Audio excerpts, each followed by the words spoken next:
Salut les amis, j'espère que vous allez bien, bienvenue. Voilà. Récemment, le capitaine Ibrahim Traoré du Burkina Faso a de façon frontale accusé la Côte d'Ivoire et le Bénin, voilà, d'être des bases arrières, voilà, qui servent à la déstabilisation de Burkina Faso. Et voilà, l'opinion nationale et internationale a donné son point de vue, chacun a dit ce qu'il pensait. Et le titre de cette vidéo, c'est, je vais y revenir, le titre de cette vidéo, c'est Ibrahim Traoré contre Alassane Ouattara et Patrice Talon. C'est le titre de cette vidéo. Mais ne pensez-vous pas, en tant qu'Africain, ne pensez-vous pas, en tant que personne qui suit cette chaîne, à toute personne qui va regarder cette vidéo, ne pensez-vous pas que, en tant que doyen, en tant qu'aîné, en tant que quelqu'un qui, avec le temps, prend de l'âge et devient sage, est-ce que cette position que la Côte d'Ivoire et le Bénin optent, est-ce que ça n'aurait pas pu être le contraire? Est-ce que ça ne devrait pas être plus de solidarité? Selon vous, qu'est-ce qui empêche les États qui sont autour du Burkina Faso, du Mali, du Niger, tous les États de l'Afrique de l'Ouest, la CEDEAO, qu'est-ce qui les empêche de monter d'une seule voix pour demander à ceux qui sont derrière les groupes armés qui accusent, ou bien du moins qui harcèlent le Burkina Faso, le Mali, le Niger, là, qu'est-ce qui les empêche d'une seule voix de dénoncer ça au niveau international, au niveau de l'Union européenne, au niveau du monde même, pour que cela s'arrête? Qu'est-ce qui les empêche, selon vous? Qu'est-ce qui les empêche? Je veux que chacun, de façon honnête, qu'est-ce qui empêche? Qu'est-ce qui fait que ce que le Burkina Faso, le Mali, le Niger traversent actuellement, qu'est-ce qui fait qu'il y a des gens qui sont contents pour ça? Qu'est-ce qui fait qu'il y a des gens qui sont presque, je vais dire, ça ne les dit absolument rien? Qu'est-ce qui fait ça? Qu'est-ce qui peut faire que toi, en tant qu'Africain, tu peux te lever aujourd'hui et puis tu mènes ta vie normalement pendant que des pays en Afrique sont sous la tourmente? Et on sait d'où tout cela vient. Nous savons tous. Qu'est-ce qui fait que nous agissons cela? Et les gens comme ça, du moins. Qu'est-ce qui a fait cela? Ce sont des questions que des fois je me pose. Et tu comprends. Tu comprends beaucoup de choses quand tu te poses ces questions et que tu cherches vraiment, vraiment à comprendre. Qu'est-ce que tu cherches vraiment à te poser la question? Est-ce que c'est le monde qui est comme ça? Est-ce que c'est juste parce que le monde est comme ça? Est-ce que c'est juste parce que peut-être le président Alassane Ouattara, qui est d'origine burkinabé, peut aujourd'hui, de façon OK, laisser que des bandits qui attaquent le Burkina Faso, une fois qu'ils arrivent en Côte d'Ivoire, le Burkina n'a pas le droit de poursuite. Pour quelle raison? Parce qu'il n'y a pas d'entente entre les deux populations, parce qu'il n'y a pas d'entente entre les habitants au bout, euh, au niveau de la frontière de la Côte d'Ivoire, le Burkina Faso, parce qu'il n'y a pas d'entente. Non, c'est bien le contraire. Il y a de l'entente. Les populations sont interconnectées. Les gens se marient entre eux. Il y a combien de Burkinabés qui vivent aujourd'hui en Côte d'Ivoire? Alassane Ouattara, même aujourd'hui, plein de personnes et plein de choses. Ici, il n'est pas burkinabé, il est d'origine burkinabé. Ça, c'est un fait. Qu'est-ce qui fait qu'une personne qui est africaine, en général, puisse permettre que des choses comme ça arrivent? Ce sont des questions qu'on peut se poser. On se dit qu'avec le temps, avec l'âge, les gens peuvent devenir sages. Avec l'âge, les gens peuvent comprendre comment est-ce que le monde fonctionne. On sait. Aujourd'hui, le système est en train de s'effondrer de part et d'autre. Le mensonge au plus haut sommet, c'est en train de se découvrir au jour le jour du moins. Des choses qui étaient classifiées sont en train de déclassifier. Des choses sur lesquelles on disait que ce n'était pas vrai, aujourd'hui on dit que c'est vrai. Ça veut dire que entre ce qui se passe en Afrique actuellement, au Burkina Faso, au Mali, au Niger, il y a quelqu'un qui ment, il y a des gens qui mentent, il y a des gens qui en profitent. On n'a pas le courage de le dire, on n'a pas le courage de se lever et dire que non, quelque chose n'est pas normal, quelque chose ne va pas. On a laissé les Burkinabés, les Maliens se débrouiller. On doit les laisser, voilà, se débrouiller. On doit laisser le président Ibrahim Traoré accuser, voilà, comme ça, la Côte d'Ivoire et le Bénin sans aucune raison. Est-ce qu'il l'accuse sans aucune raison? Je ne pense pas. Je vais vous montrer un clip et puis on va revenir à discuter un peu de ça. Vous allez comprendre un peu pourquoi j'ai dit des choses comme ça. Voilà, ça c'est au début lorsqu'il y a eu le coup d'État au Niger et qu'ils insistaient pour que le Burkina, du moins le Niger, les Nigériens remettent le pouvoir au président Bazoum. On va écouter cela et puis on revient. La CEDEAO, en fonction de toutes les informations que nous avons obtenues, de constat de manque de volonté de la part des putschistes de rendre le pouvoir au président démocratiquement élu, la CEDEAO, les chefs d'État ont décidé d'activer la force en attente et de déployer cette force pour rétablir l'ordre constitutionnel au Niger. Les chefs d'État ont marqué un accord donc pour le déploiement des troupes d'un certain nombre de pays, dont la Côte d'Ivoire. La Côte d'Ivoire fournira un bataillon et a pris toutes les dispositions financières pour l'opération. Si elle doit durer 3 mois, les provisions seront faites au niveau budgétaire pour que nos soldats et nos officiers qui participeront à cette opération ne manquent de rien. Donc la Côte d'Ivoire est prête et je viens de donner instruction. Vous avez entendu cela. Ce n'est pas comme s'il y a de cela 10 ans. Ce n'est pas comme s'il y a de cela 20 ans. C'est récent. Et on sait tous comment est-ce que M. Alassane Ouattara est arrivé au pouvoir. Avec tout le respect qu'on le doit. C'est un grand-père. C'est un grand-père, on te doit beaucoup de respect. C'est quelqu'un qui a eu son parcours. Il faut le dire. Il a eu son parcours.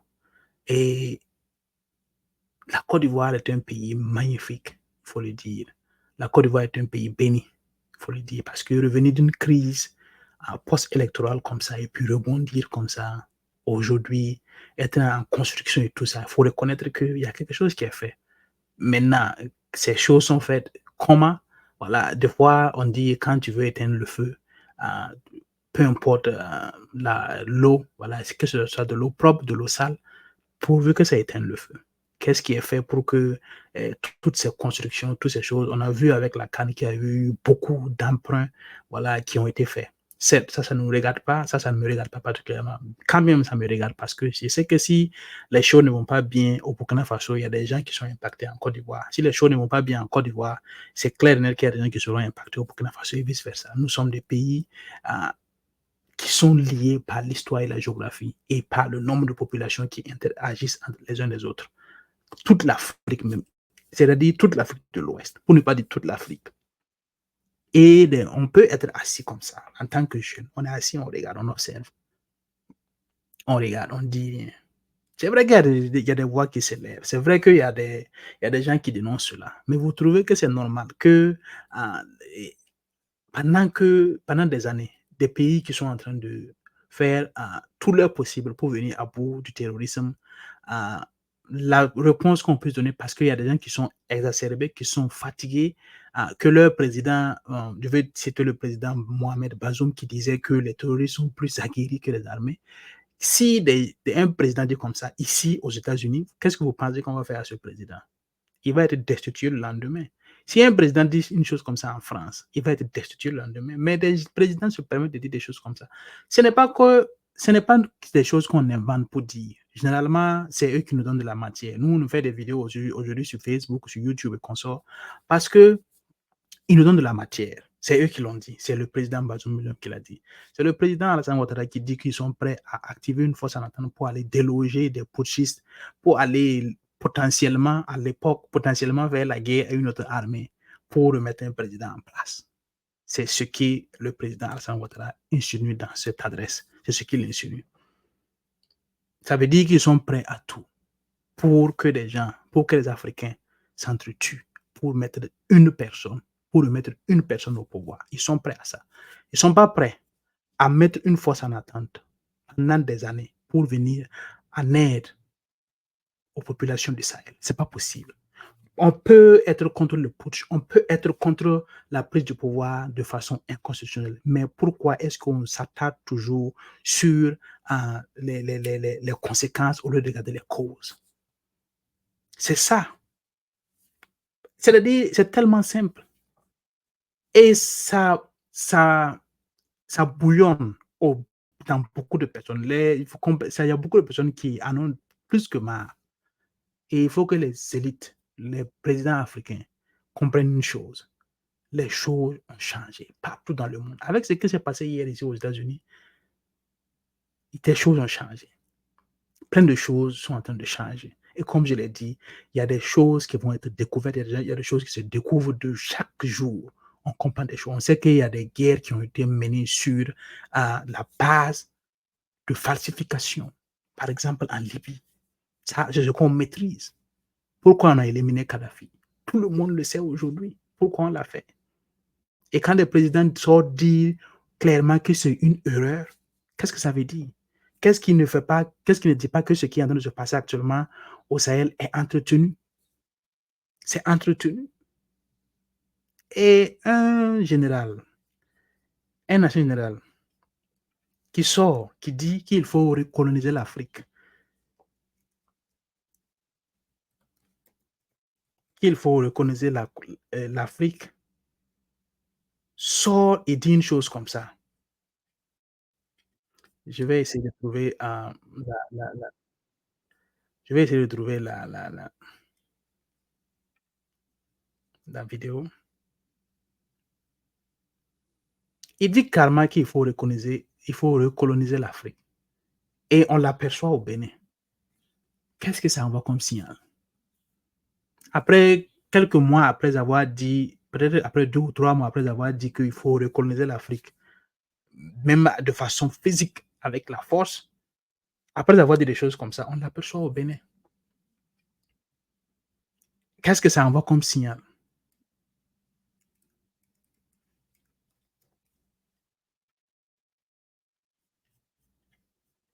Qu'est-ce que ça vous envoie comme signal?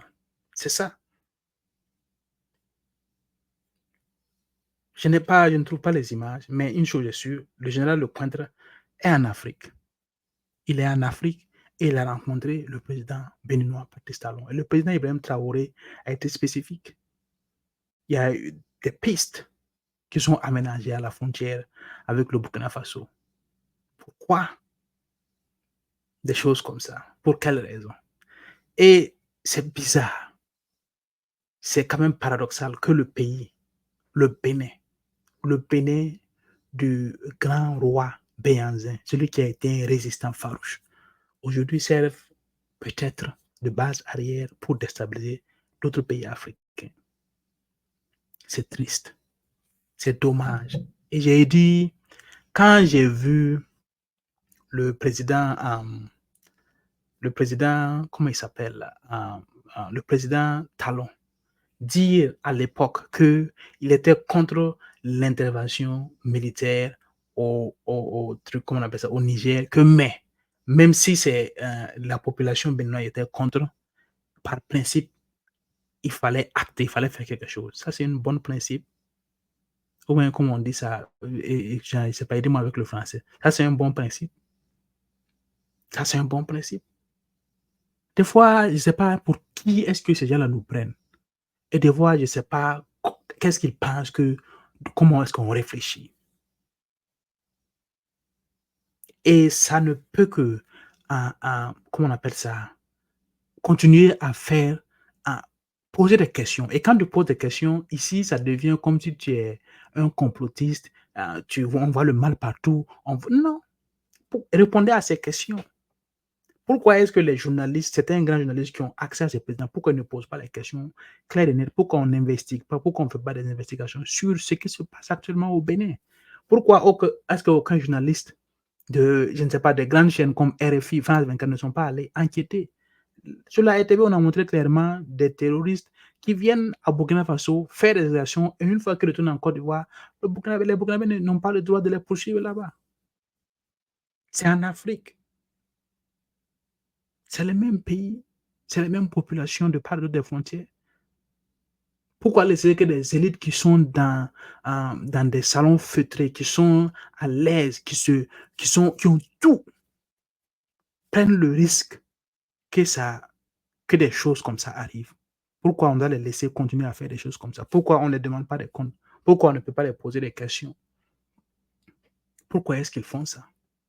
quelle raison, pour quel but? Est-ce que c'est normal aujourd'hui, au XXIe siècle, en 2024, que toute l'Afrique de l'Ouest, l'UEMOA, ait sa monnaie fabriquée en France? Est-ce que c'est une question qu'on peut se poser? Est-ce une question qu'on doit poser? Est-ce une question qu'on peut poser? Est-ce une question qu'on peut poser? On va écouter ce que le président Ibrahim Traoré dit par rapport à ce qui se passe actuellement entre la Côte d'Ivoire et le Burkina, et entre la Côte d'Ivoire, le Bénin et le Burkina. Je le dis, j'insiste et je persiste. Nous n'avons rien contre le peuple ivoirien, mais nous avons quelque chose avec ceux qui dirigent la Côte d'Ivoire. Nous le disons et nous le répétons encore.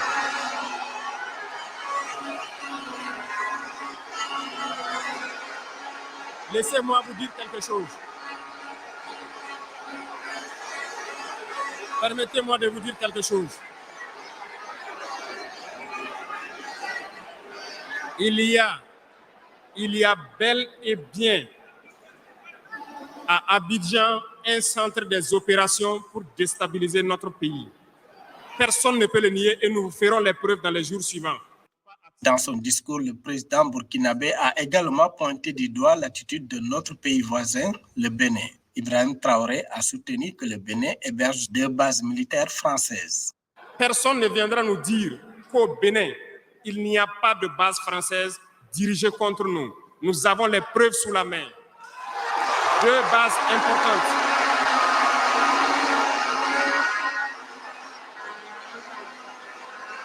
Nul ne peut le contester.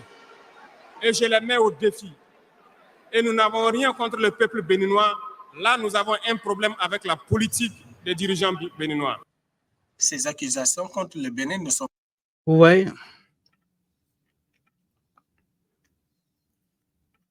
Vous voyez des choses comme ça. Vous voyez des choses comme ça. Donc, c'est pas comme si on inventait. Ce n'est pas de l'invention. C'est pas de l'invention. Le général Lecointre est au Bénin actuellement. Pourquoi? Qu'est-ce qu'il fait là-bas? Il est à la retraite, n'est-ce pas? Qu'est-ce qu'il fait là-bas? Ou bien qu'est-ce qu'il a été fait là-bas? C'est pour nous montrer, c'est pour nous narguer aux yeux. C'est pour nous montrer que peu importe ce que vous dites, on s'en fout de ce que les populations pensent. On s'en fout de ce que les populations veulent. Les élites vont décider de ce qui est bien pour les populations. Ils connaissent mieux parce qu'ils ont fait l'école. Ils ont fait de grandes écoles pour être président. Il y a une école pour être président. Il y a une école pour, je ne sais pas, pour ça. Les choses vont changer. Les choses sont en train de changer. Ceux qui sont les plus intelligents vont s'adapter à ce que les populations africaines veulent. Et ceux que l'histoire fera apparaître comme des gens qui ont agi contre les populations de l'Afrique, et bien l'histoire aussi se chargera d'eux. C'est ce que je voulais dire. Voilà. Parce que je me demande des fois qu'est-ce que certaines populations veulent qu'on se souvienne de quand ils ne seront plus là. Aujourd'hui, il y a des présidents qui étaient en Afrique. Ils sont plus populaires que certains présidents actuellement aujourd'hui. Patrice Lumumba, Thomas Sankara, Jerry Rawlings, Sékou Touré. Tous ces présidents, ils sont pleins. Il y a Amir Cabral, Nelson Mandela, tous ces présidents qui disaient que ton ennemi n'est pas mon ennemi. Si ton ennemi ne me fait rien, il ne peut pas être mon ennemi. Il ne peut pas être mon ennemi. Pourquoi me forcer à m'amener là où je ne veux pas aller? Pourquoi vouloir imposer ta façon de voir les choses à moi? Qu'est-ce qui dit que ta façon de voir les choses est la meilleure? Nous sommes dans une société, nous voyons comment est-ce que le libertinage, c'est ce que c'est, peut apporter une société. Voilà. Il y a des choses chaque chose a sa limite. Chaque chose a sa limite. Moi, je suis un croyant, je crois en Dieu. Et je suis sûr qu'à l'heure là, il observe. Et quand tu es croyant et que tu observes ce qui se passe dans le monde, tu sais que la fin de la récréation n'est pas pour très longtemps. Tu sais. Si ce n'est pas dans notre génération, je ne sais pas combien, en tout cas, de générations, ça va durer si ça continue comme ça.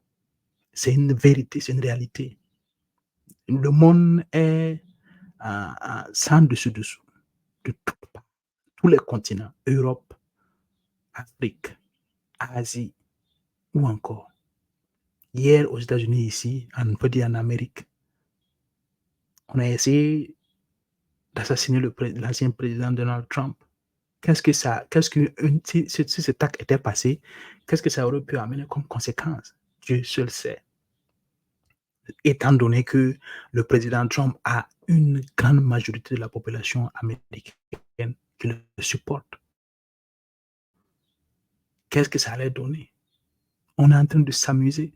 Et nos présidents africains n'ont pas, ne voient pas ou bien font semblant de ne pas voir ce qui est en train de se passer dans le monde. Les choses sont en train d'être redistribuées. Et le continent africain est un terrain, est un théâtre d'influence. Tout le monde veut influencer l'Afrique. Mais les Africains, certains présidents africains ne veulent pas influencer l'Afrique. Il faut le dire comme ça. Ils veulent opter ou adapter certaines choses qui ne collent pas avec l'Afrique. Nous sommes les Africains, on vient à l'étranger. Quand on vient ici, on est obligé de s'adapter à ce qui se passe ici.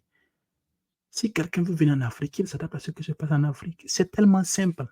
Il n'y a pas plus que ça. On est obligé de s'adapter à là où on vit. Pourquoi ne pas garder nos valeurs de solidarité, d'entraide? Pourquoi ne pas garder ça? Pourquoi ne pas essayer d'agrandir ça? Pour que quand les gens vont voir, ils aient envie aussi. C'est parce que nous, on voit que ici c'est joli, c'est bien construit, il y a des systèmes de santé, il y a des systèmes d'éducation et tout ça qui sont bien établis et bien construits, que ça nous a attirés ici aux États-Unis, n'est-ce pas?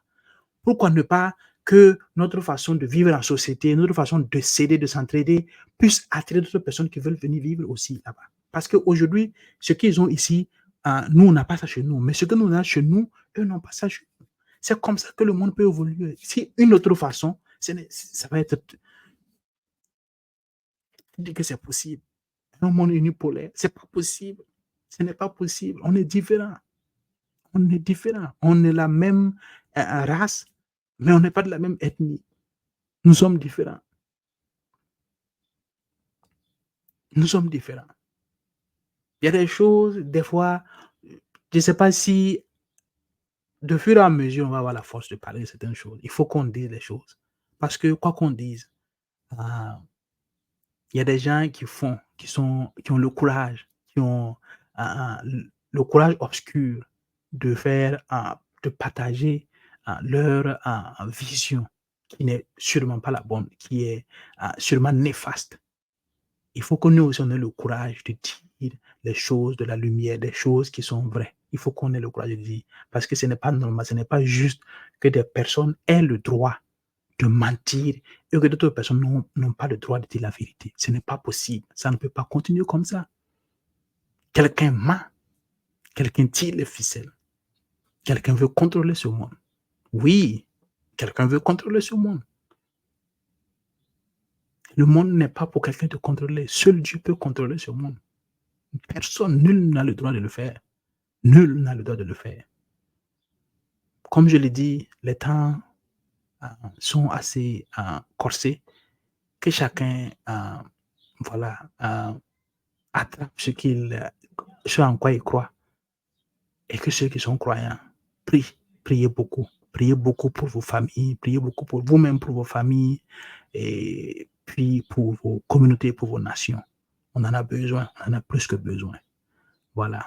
Et je vais terminer en disant qu'il n'est jamais trop tard. Les présidents comme Alassane Ouattara, les présidents comme Patrice Talon, ils ont de l'expérience. Patrice Talon est à son 2e mandat. Il dit qu'il ne va pas se présenter. Moi, je n'ai pas confiance. J'ai fait dans une vidéo précédente où je parlais de cela, où j'ai dit, I don't know, je ne fais pas du tout, je n'ai pas du tout. Qui suis-je? Mais c'est naturel, je n'ai pas confiance.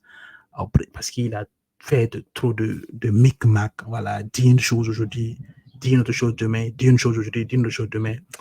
Je ne crois pas trop à beaucoup de choses venant de lui. Quant au président Ouattara, je me dis qu'il a beaucoup fait pour la Côte d'Ivoire.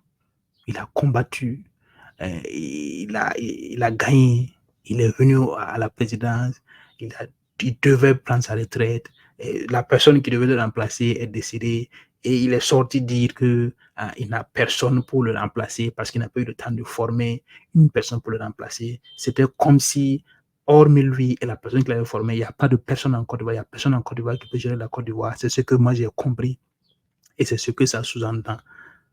Et ça, je pense que c'est assez grave pour toute une nation que des choses comme ça se passent. Et pour terminer, je peux dire que, comme je vais dire, il est sage, il est grand, il a fait ce qu'il avait à faire, il a tout vu, on peut dire ainsi. Il a tout eu, on peut dire aussi ainsi. La plus grande honneur, ou du moins le plus grand honneur, c'est diriger son pays, prédestiné aux choses de son pays, tout ça. Il a eu. Il a eu. Il a tout eu. Il a presque tout eu. Une femme, des enfants, des petits-enfants, il a tout eu.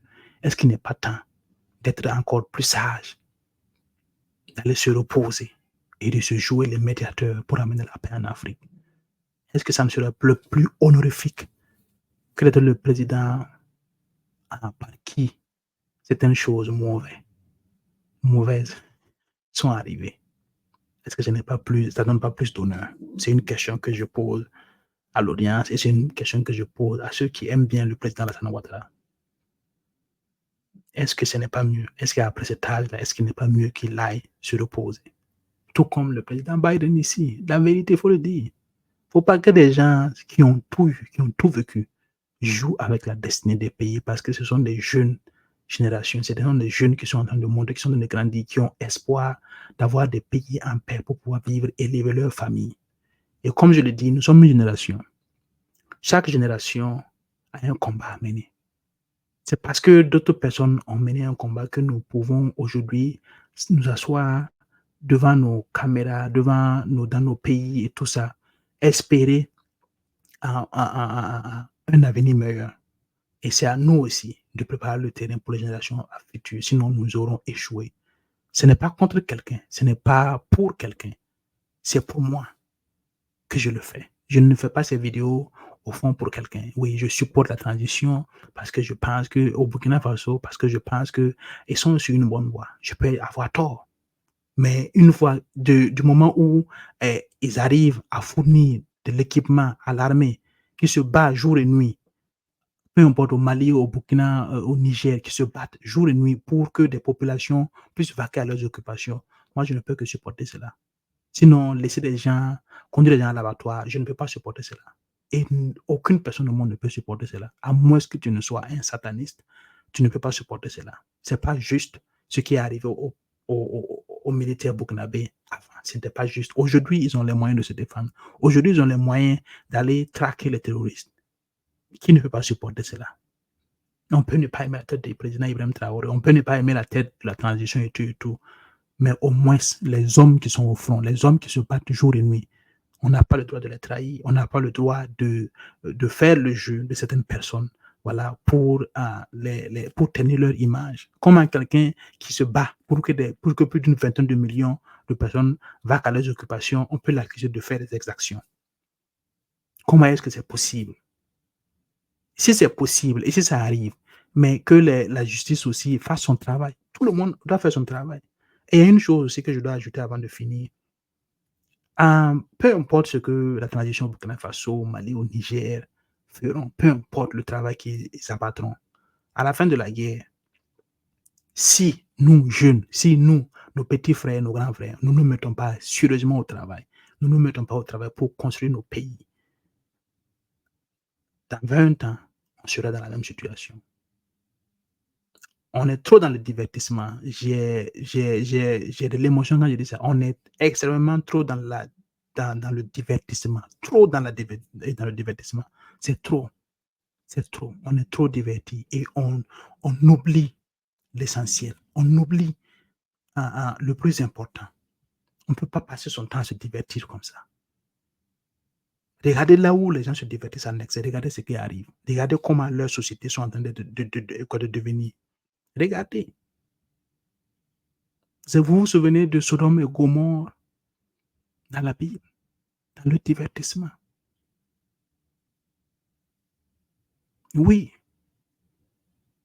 trop de divertissement, ce n'est pas bien. On est trop diverti. Chaque chose doit être équilibrée.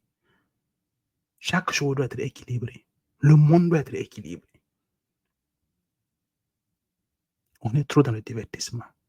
Moi y compris.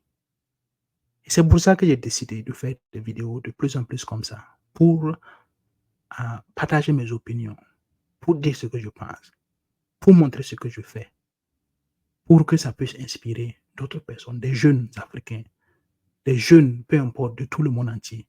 Oui, on peut ne pas avoir tout ce qu'il faut, mais si tu as tes 2 bras, tu as tes 2 pieds et tu as un peu de volonté, il y a beaucoup de choses que tu peux accomplir. Ce n'est pas facile. Ce n'est pas facile parce qu'il y a des choses, voilà, qui sont là, qui font que les choses sont compliquées pour l'être humain en général et il faut se battre, il faut travailler, se divertir. Passer son temps dans le divertissement n'est pas la solution. Noyer ses problèmes dans la drogue, noyer ses problèmes dans l'alcool ne change en rien le problème. Ça ne fait que reporter le problème. Et pour ne pas dire, ça ne fait qu'agrandir le problème parce que trop d'alcool, tu peux aller faire un accident. Si tu avais tes 2 pieds, tu peux perdre tes membres. Trop de drogue, tu peux aller faire un accident, tu peux créer des problèmes, tu peux être excité, tu vas créer des choses néfastes à toi et ta société, à ta famille. En tant qu'Africains, nous devons nous réveiller. En tant qu'Africains, nous devons comprendre que nous avons une responsabilité. Notre continent est riche et vaste. Est-ce que l'Afrique n'est pas le plus grand continent du monde? Je commence à croire que tout ce qu'on a raconté sur l'Afrique, c'est faux. Je commence à croire ça. Plein de choses, en tout cas, qu'on a racontées sur l'Afrique, je commence à me dire que c'est faux. C'est fait à dessein.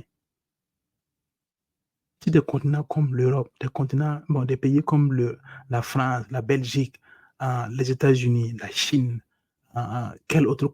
l'Australie peuvent être contenus en Afrique, ça veut dire que l'Afrique est grande. Imaginez ces populations-là.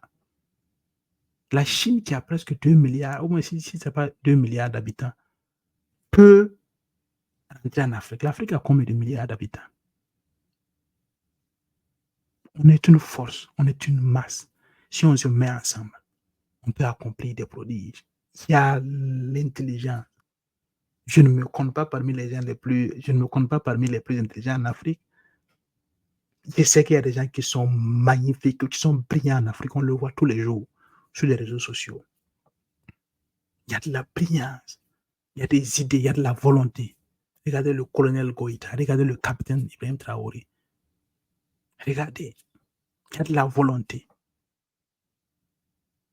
Malheureusement, on est trop divertis. Malheureusement, on est trop dans l'alcool, dans la drogue, dans les plans de busy. On est trop dans ça. On est trop dans ça. Et c'est tout à fait normal que des présidents qui sont au sommet maintenant font qu'à leur tête et ne font que ce qu'ils veulent. C'est ça la réalité. C'est ça la réalité. Il faut qu'on se réveille. Il faut que les Africains se réveillent. Il est plus que temps. Si on dort, il faut qu'on se réveille. Il faut qu'on arrête de courir et qu'on s'arrête pour regarder réellement là où on va. Est-ce que ce n'est pas vers un précipice qu'on est en train de se diriger si on continue comme ça? Qu'est-ce qui va advenir de notre société? Qu'est-ce qui va advenir? L'Afrique a tout. Everything. Tout. Les bras valides, la jeunesse pour travailler. Chacun peut être à l'aise en Afrique. Tout le monde peut être à l'aise en Afrique. Maintenant, il faut que ceux qui sont au sommet prennent les bonnes décisions pour que les choses avancent. C'est important. Il faut que nous mettons la pression à ces personnes-là pour qu'ils prennent les bonnes décisions pour l'Afrique. L'Afrique d'abord, comme on le dit ici. Les États-Unis d'abord. L'Europe d'abord. Pourquoi pas l'Afrique d'abord? Pourquoi pas? Pourquoi pas? Qu'est-ce qui nous empêche? Bien de choses à vous. À très très bientôt. Peace.